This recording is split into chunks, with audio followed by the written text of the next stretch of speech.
అందరికీ నమస్కారం. నేను మీ సనపల్లి సురేష్ కుమార్. కూటమి ప్రభుత్వం అధికారంలోకి వచ్చింది.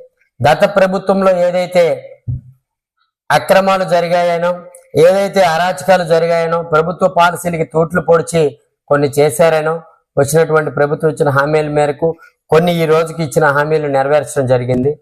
అందులో భాగంగా ఏదైతే ప్రభుత్వం గతంలో నిర్వహించిన అక్రమ మద్యం పాలసీల్లో అక్రమాలు జరిగాయని చెప్పి ప్రైవేటీకరణ చేశారు.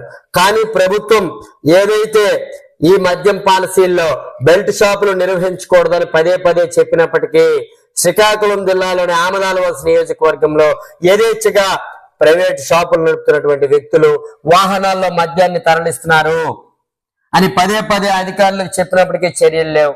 దీని మీద చర్యలు తీసుకోవాల్సిందిగా ఈ మద్యం